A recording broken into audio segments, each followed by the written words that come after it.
ಈ ವಿಡಿಯೋದಲ್ಲಿ 1/4/2001ಕ್ಕಿಂತ ಮುಂಚೆ ಏನಾದರೂ ಅಸೆಟ್ ಪರ್ಚೇಸ್ ಮಾಡಿದ್ವಿ ಅಂದರೆ ಯಾವ ರೀತಿ ನಾವು ಅದನ್ನು ಕ್ಯಾಪಿಟಲ್ ಗೇನಲ್ಲಿ ಕನ್ಸಿಡರ್ ಮಾಡಬೇಕು ಅನ್ನೋದನ್ನು ನೋಡೋಣ. ಈಗ 1/4/2001, so this is a base year. So ಇಲ್ಲಿ ಇಂಡೆಕ್ಸ್ ನಂಬರ್ ಸ್ಟಾರ್ಟ್ ಆಗೋದು 1/4/2001ಇಂದ. So index number of this year is 2001 to ಅಲ್ಲಿ 100ಲಿಂದ ಸ್ಟಾರ್ಟ್ ಆಗುತ್ತೆ. So this is a base index number ಅಂತ ಹೇಳ್ತೀವಿ. ಸೊ ಇದಕ್ಕಿಂತ ಮುಂಚೆ ಏನಾದರೂ ಅಸೆಟ್ ಪರ್ಚೇಸ್ ಮಾಡಿದ್ವಿ ಅಂದರೆ ಈ ಡೇಟಿಗೆ ಆ ಅಸೆಟ್ಟಿದ್ದು ಫೇರ್ ಮಾರ್ಕೆಟ್ ವ್ಯಾಲ್ಯೂ ಏನಿರುತ್ತೆ ಅದನ್ನು ನಾವು ಕಾಸ್ಟ್ ಆಫ್ ಅಕ್ವಿಜಿಷನ್ ಅಂಥೇಳಿ ಕನ್ಸಿಡರ್ ಮಾಡ್ತೀವಿ. ಈ ಡೇಟ್ಗಿಂತ 1/4/2001ಕ್ಕಿಂತ ಮುಂಚೆ ಏನಾದರೂ ಅಸೆಟ್ ಪರ್ಚೇಸ್ ಮಾಡಿದ್ವಿ ಅಂದರೆ 1/4/2001ಗೆ ಫೇರ್ ಮಾರ್ಕೆಟ್ ವ್ಯಾಲ್ಯೂ ಏನಿರುತ್ತೆ ಅದನ್ನು ಕಾಸ್ಟ್ ಆಫ್ ಅಕ್ವಿಜಿಷನ್ ಅಂಥೇಳಿ ಕನ್ಸಿಡರ್ ಮಾಡ್ತೀವಿ. ಫಾರ್ ಎಕ್ಸಾಂಪಲ್, ಈಗ 1995 ಒಂದು ಅಸೆಟ್ ಪರ್ಚೇಸ್ ಮಾಡಿದ್ವಿ ಫಾರ್ ರುಪೀಸ್ 1 lakh. ಸೊ ಅದರದ್ದು ಫೇರ್ ಮಾರ್ಕೆಟ್ ವ್ಯಾಲ್ಯೂ ಆನ್ 1/4/2001ಗೆ ಸಪೋಸ್ 1,50,000 rupees ಇದ್ದರೆ,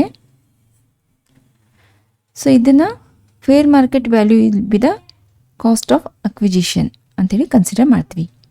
but this is the option of assessee. ಅವನು ಅಸೆಸಿ ಇದನ್ನಾದರೂ ಆಪ್ಟ್ ಮಾಡ್ಕೋಬೋದು as a cost of acquisition, ಇದನ್ನಾದರೂ ಆಪ್ಟ್ ಮಾಡ್ಕೋಬೋದು. ಅವನಿಗೆ ಯಾವ್ದು ಬೆನಿಫಿಟ್ ಇರುತ್ತೆ ಅದನ್ನು ನಾವು ಕಾಸ್ಟ್ ಆಫ್ ಅಕ್ವಿಜಿಷನ್ ಅಂಥೇಳಿ ಕನ್ಸಿಡರ್ ಮಾಡಬೇಕಾಗತ್ತೆ. ಅಂದರೆ it depends on it's a option given to the assessee. ಅಲ್ಲಿ ಕಾಸ್ಟ್ ಆಫ್ ಅಕ್ವಿಜಿಷನ್ ಇದನ್ನಾದರೂ ಸೆಲೆಕ್ಟ್ ಮಾಡ್ಕೋಬೋದು, ಇಲ್ಲಾಂದರೆ ಇದನ್ನಾದರೂ ಮಾಡ್ಕೋಬೋದು, whichever is beneficial. But ಇಲ್ಲಿ ಯಾವ್ದು ಬೆನಿಫಿಷಿಯಲ್ ಇದೆ, 1995 1 ಲ್ಯಾಕಿಗೆ ಪರ್ಚೇಸ್ ಮಾಡಿದ್ದಿದೆ, cost of acquisition is 1 lakh. 1/4/2001ಗೆ ಫೇರ್ ಮಾರ್ಕೆಟ್ ವ್ಯಾಲ್ಯೂ 1,50,000 ಇದೆ. ಸೊ ಇದು ಎರಡರಲ್ಲಿ ಯಾವ್ದು ತೊಗೊಂಡ್ರೆ ಬೆನಿಫಿಷಿಯಲ್ ಆಗುತ್ತೆ, 1,50,000 rupees. ಯಾಕಂದರೆ ಕಾಸ್ಟ್ ಆಫ್ ಅಕ್ವಿಜಿಷನ್ ಜಾಸ್ತಿ ಇತ್ತಂದರೆ ಕ್ಯಾಪಿಟಲ್ ಗೇನ್ ಕಡಿಮೆ ಆಗುತ್ತೆ ಹೌದಾ. ಸೊ ಅದಕ್ಕೆ ಯಾವ್ದು ಜಾಸ್ತಿ ಇರುತ್ತೆ ಅದು. ಸೊ ಇದ್ರ ಮೇಲೆ ಒಂದು ಪ್ರಾಬ್ಲಮ್ ನೋಡೋಣ. Sainath had purchased a non-agriculture land in the year 1995 for rupees 1 lakh. So ಇಲ್ಲಿ 1995 ಪರ್ಚೇಸ್ ಮಾಡಿದ್ದಾರೆ. So before the base year for rupees 1 lakh. So this is the cost of acquisition. He sold the same for rupees 10,60,000 in January 2020, incurring a expenditure 12,000 for registration fees, brokerage, etc. So ಇಲ್ಲಿ 10,60,000 sale ಆಗಿದ್ದು, this is a sales consideration. ಆಮೇಲೆ ಅದಕ್ಕೆ sales expenses 12,000 rupees ಇದೆ. The fair market value of the asset on 1/4/2001 was rupees 2 lakh. So ಇದು fair market value, ಇದನ್ನು ಕೂಡ cost of acquisition ಅಂಥೇಳಿ ತಗೋಬೋದು. Then compute his taxable long-term capital gain for the assessment year 2021. The cost inflation index for the financial year 2001 ಮತ್ತು 1920 ಕೂಡ ಕೊಟ್ಟಿದ್ದಾರೆ. So ಇಲ್ಲಿ ಒಂದು 1995 ಕಾಸ್ಟ್ ಆಫ್ ಅಕ್ವಿಜಿಷನ್ ಇದೆ. ಸೊ ಇಲ್ಲಿ ಫೇರ್ ಮಾರ್ಕೆಟ್ ವ್ಯಾಲ್ಯೂ ಇದೆ ಆ್ಯಸ್ ಆನ್ 1/4/2001.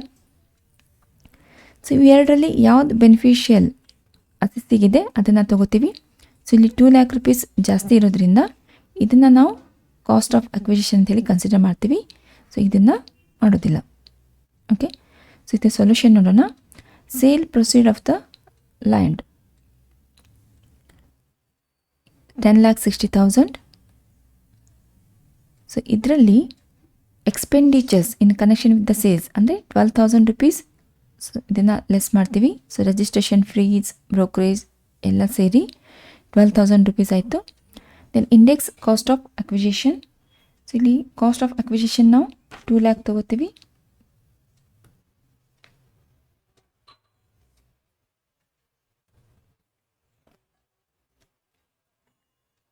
ಸೊ ಇಲ್ಲಿ ಇಂಡೆಕ್ಸ್ ನಂಬರ್ ಈಸ್ 100. 2001ದ್ದು ಇಂಡೆಕ್ಸ್ ನಂಬರ್ ತಗೋತೀವಿ ದೆನ್ 1920 ಇಂಡೆಕ್ಸ್ ನಂಬರ್ ಈಸ್ 289. ಇದನ್ನು ಕ್ಯಾಲ್ಕುಲೇಷನ್ ಮಾಡಿದರೆ ವಿಲ್ ಗೆಟ್ 5,78,000. ಇದನ್ನು ಸೇಲ್ಸ್ ಕನ್ಸಿಡರಲ್ಲಿ ಲೆಸ್ ಮಾಡಿದ್ವಿ ಅಂದರೆ you will get 4,70,000 long term capital gain. ಸರಿನಾ? ಇಲ್ಲಿ ಏನು ಮಾಡಿದ್ವಿ ನಾವು, fair market value as on 2001 ಅದನ್ನು ಕಾಸ್ಟ್ ಆಫ್ ಅಕ್ವಿಜಿಷನ್ ಅಂತೇಳಿ ಕನ್ಸಿಡರ್ ಮಾಡಿದ್ವಿ. Because this is more beneficial to the assessee. Cost of acquisition ಜಾಸ್ತಿ ಇತ್ತಂದರೆ ಇಂಡೆಕ್ಸ್ ನಂಬರ್ ಕೂಡ ಇಲ್ಲಿ ಜಾಸ್ತಿ ಆಗುತ್ತೆ, ಇಲ್ಲಿ ಕ್ಯಾಪಿಟಲ್ ಗೇನ್ ಕಡಿಮೆ ಆಗುತ್ತೆ. ಸಪೋಸ್ ಇದನ್ನು ನೀವು 1 lakh ಇಟ್ಕೊಂಡು ಮಾಡಿದ್ದೀರಿ ಅಂದರೆ ಇಲ್ಲಿ ಕ್ಯಾಪಿಟಲ್ ಗೇನ್ ಜಾಸ್ತಿ ಬರ್ತಾಯಿತ್ತು, ಟ್ಯಾಕ್ಸ್ ಜಾಸ್ತಿ ಬರ್ತಾಯಿತ್ತು. ಸೊ ಅದಕ್ಕೆ 2 lakh will be the beneficial to the assessee. ಅದಕ್ಕೆ ಫೇರ್ ಮಾರ್ಕೆಟ್ ವ್ಯಾಲ್ಯೂ ಅದನ್ನು ಕಾಸ್ಟ್ ಆಫ್ ಅಕ್ವಿಜಿಷನ್ ಅಂತೇಳಿ ತೊಗೊಂಡಿದ್ದೀವಿ. Okay, this is a note.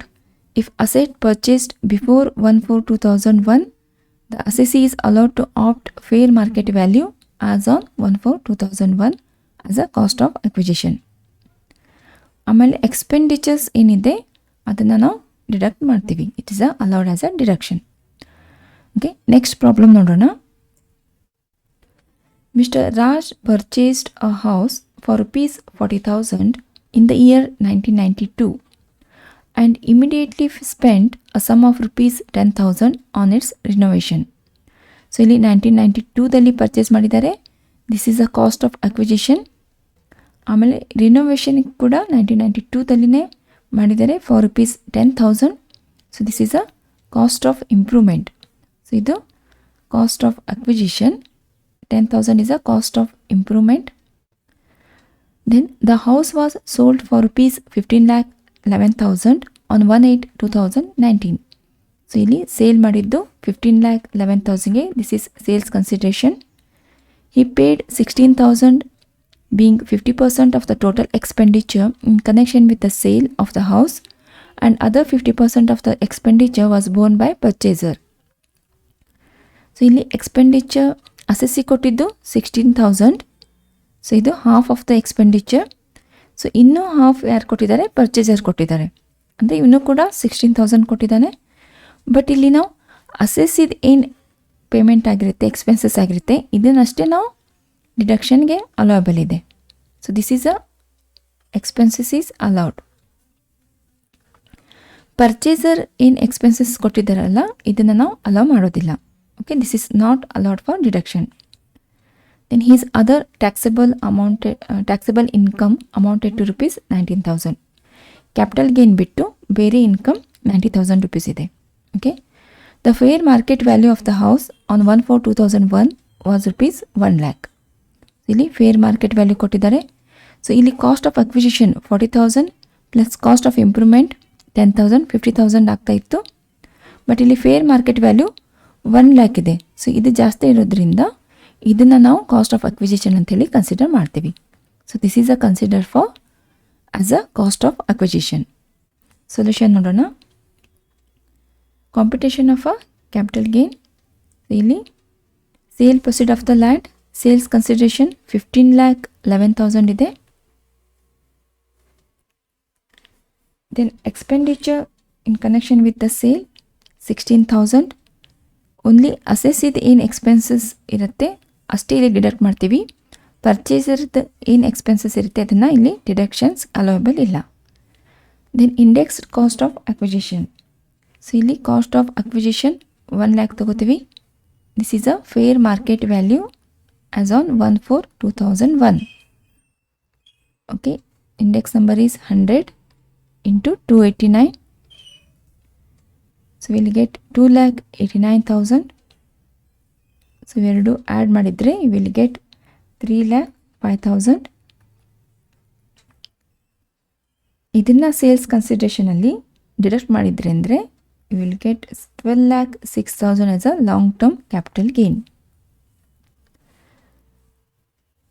ಇಲ್ಲಿ ಏನು ಮಾಡಿದ್ವಿ ನಾವು, ಕಾಸ್ಟ್ ಆಫ್ ಅಕ್ವಿಜಿಷನ್ 40,000 ಬದಲಿ ಏನು ತೊಗೊಂಡ್ವಿ, 1 lakh rupees ತೊಗೊಂಡ್ವಿ. That is a fair market value as on 1/4/2001. ಯಾಕಂದರೆ this is more beneficial to the assessee. Next other taxable income ಕೂಡ ಕೊಟ್ಟಿದ್ದಾರೆ 90,000. ಇದನ್ನು ಇಲ್ಲಿ ಆ್ಯಡ್ ಮಾಡೋಣ. Other taxable income. ಸೊ ಇಲ್ಲಿ ಟೋಟಲ್ ಏನಾಗುತ್ತೆ, ಇಲ್ಲಿ gross total income comes to 12,96,000. Capital gain ಜೊತೆಗೆ ಬೇರೆ ಇನ್ಕಮ್ ಕೂಡ ಕೊಟ್ಟಿದ್ದಾರೆ. ಎರಡು ಆ್ಯಡ್ ಮಾಡಿದ್ವಿ ಅಂದರೆ ನಮಗೆ ಗ್ರಾಸ್ ಟೋಟಲ್ ಇನ್ಕಮ್ ಸಿಗುತ್ತೆ.